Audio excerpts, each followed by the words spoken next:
નમસ્કાર દર્શક મિત્રો, ધ લોકસત્તા શોમાં આપનું સ્વાગત છે। રશિયાના રાષ્ટ્રપતિ વ્લાદિમીર પુતિનની 2 દિવસની ભારત મુલાકાત રાજદ્વારી સંબંધો અને દ્વિપક્ષીય મૈત્રી માટે અત્યંત મહત્વપૂર્ણ સાબિત થઈ છે। તેમના આગમન વેળાએ ગુરુવારે સાંજે દિલ્હીના પાલમ એરપોર્ટ પર વડાપ્રધાન નરેન્દ્ર મોદીએ પોતે તેમનું સ્વાગત કર્યું હતું। વિમાનમાંથી પુતિનના ઉતરાણ થતાં જ વડાપ્રધાને તેમને ગળે લગાવીને હુંફાળું અભિવાદન કર્યું। આ પછી એરપોર્ટ પર તેમનું ગાર્ડ ઓફ ઓનર સાથે સન્માન કરવામાં આવ્યું અને વડાપ્રધાન તેમને ખાનગી ડિનર માટે પોતાના નિવાસસ્થાને લઈ ગયા હતા। જો કે આ મુલાકાતનું સૌથી મોટું અને મહત્વપૂર્ણ ઔપચારિક દ્રશ્ય શુક્રવારે સવારે રાષ્ટ્રપતિ ભવન ખાતે જોવા મળ્યું, જ્યાં પુતિનનું ઔપચારિક સ્વાગત કરવામાં આવ્યું હતું અને તેમણે રાષ્ટ્રપતિ દ્રૌપદી મુર્મુ સાથે મુલાકાત કરી હતી। આ અવસર પર વડાપ્રધાન નરેન્દ્ર મોદી, વિદેશ મંત્રી એસ જયશંકર, દિલ્હીના ઉપરાજ્યપાલ વી.કે. સક્સેના અને સીડીએસ અનિલ ચૌહાણ જેવી મહાનુભાવોની ઉપસ્થિતિ હતી। અહીં રાષ્ટ્રપતિ ભવન ખાતે પુતિનને એક વિશેષ સન્માન ત્રિસેવા ગાર્ડ ઓફ ઓનર આપવામાં આવ્યું। હવે સવાલ એ થાય કે આ ત્રિસર્વિસ ગાર્ડ ઓફ ઓનર શું છે અને ભારતમાં આ સન્માનનું શું મહત્વ છે? ચાલો આ વિશે વિગતવાર જાણીએ। જેમ તેના નામથી જ સ્પષ્ટ થાય છે, ત્રિસેવા ગાર્ડ ઓફ ઓનર એક અત્યંત ખાસ અને સન્માનજનક સલામી છે। આ કોઈ સામાન્ય સલામી નથી, પરંતુ એક એવી ટુકડી છે જેમાં ભારતીય સૈન્યની ત્રણેય પાંખ, થલ સેના એટલે કે આર્મી, નૌસેના નેવી અને વાયુસેના એટલે કે એરફોર્સના જવાનોને એક સાથે ભેળવીને બનાવવામાં આવે છે। આ ટુકડીનું મહત્વ માત્ર સલામી આપવા પૂરતું સીમિત નથી, તે દેશની એકતા, સર્વશ્રેષ્ઠતા અને ત્રણેય સેનાઓ વચ્ચેના ઉત્તમ તાલમેલનું પ્રતીક છે। આ ટુકડીનું મુખ્યાલય દિલ્હીમાં જ આવેલું છે અને તેને દેશના સૌથી મહત્વપૂર્ણ ઔપચારિક કાર્યક્રમો માટે જ તૈનાત કરવામાં આવે છે। જ્યારે કોઈ વિદેશી વીવીઆઈપીને આ સન્માન આપવામાં આવે છે, ત્યારે તે વિદેશી મહેમાન પ્રત્યે ભારત સરકાર અને ભારતીય સૈન્ય દ્વારા દર્શાવવામાં આવેલું સર્વોચ્ચ આદર ગણાય છે। રશિયાના રાષ્ટ્રપતિ વ્લાદિમીર પુતિનને આ સન્માન આપીને ભારતે બંને દેશો વચ્ચેના મજબૂત વ્યૂહાત્મક સંબંધોને એક રીતે પુનઃ સમર્થન આપ્યું છે।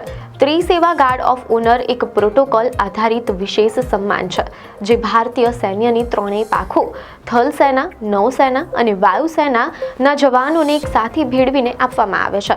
આ સન્માન મુખ્યત્વે ભારતના રાષ્ટ્રપતિને અર્પણ કરવામાં આવે છે, કારણ કે તેઓ સશસ્ત્ર દળોના સર્વોચ્ચ કમાન્ડર છે। આ ઉપરાંત જ્યારે અન્ય દેશના રાષ્ટ્રપતિ, રાજા કે રાણી ભારતની સત્તાવાર મુલાકાતે આવે, ત્યારે તેમને પણ રાષ્ટ્રપતિ ભવન ખાતે આ ગાર્ડ ઓફ ઓનર આપવામાં આવે છે। અન્ય દેશના વડાપ્રધાન અથવા અન્ય કોઈ અત્યંત વિશિષ્ટ અતિથિ, વીવીઆઈપી કે જેમના પદની ગરિમા ખૂબ ઊંચી હોય, તેમને પણ આ સન્માન આપવામાં આવે છે।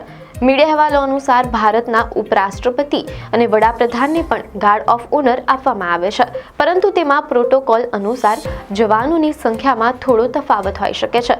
વિદેશી રાષ્ટ્રપતિ કે રાજવી મહેમાન માટે ત્રણેય સેનાઓની હાજરી સાથેનું આ સન્માન દર્શાવે છે કે ભારત તેમને કેટલું રાજદ્વારી મહત્વ આપે છે। ગાર્ડ ઓફ ઓનરની પ્રક્રિયા અત્યંત સુવ્યવસ્થિત અને શિસ્તબદ્ધ હોય છે। ત્રણેય સેનાઓમાંથી પસંદ કરાયેલા જવાનોની ટુકડી એક ખાસ જગ્યાએ સંપૂર્ણ સજ્જ થઈને તૈનાત હોય છે। મીડિયા અહેવાલો અનુસાર આ ટુકડીમાં સામાન્ય રીતે 100 થી 150 જેટલા જવાનો હોય છે, જેની સંખ્યા વીવીઆઈપીના પદ અનુસાર નક્કી કરવામાં આવે છે। મુખ્ય અતિથિનું આગમન થતાં જ તેમને એક મંચ પર લઈ જવામાં આવે છે। ત્યારબાદ બેન્ડ દ્વારા બંને દેશોના રાષ્ટ્રગાનની ધૂન વગાડવામાં આવે છે, જે મુલાકાતના રાજદ્વારી મહત્વને રેખાંકિત કરે છે।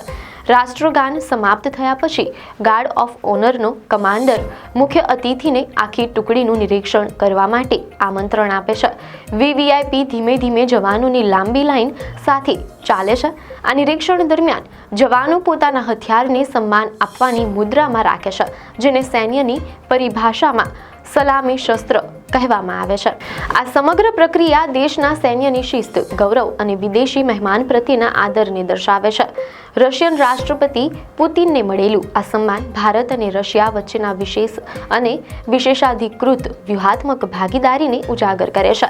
આમ ત્રિસેવા ગાર્ડ ઓફ ઓનર માત્ર એક સલામી નથી, પરંતુ બે મહાન રાષ્ટ્રો વચ્ચેની મૈત્રી અને ભારતીય સશસ્ત્ર દળોના સર્વોચ્ચ શિસ્ત અને ગૌરવનું પ્રતીક છે. આ સન્માન દ્વારા ભારતે રશિયા સાથેના પોતાના ઊંડા સંબંધોને ફરી એકવાર વ્યક્ત કર્યા છે. આપને માહિતી સારી લાગી હોય તો વિડીયોને લાઇક અને શેર કરજો, ચેનલને સબસ્ક્રાઇબ કરજો.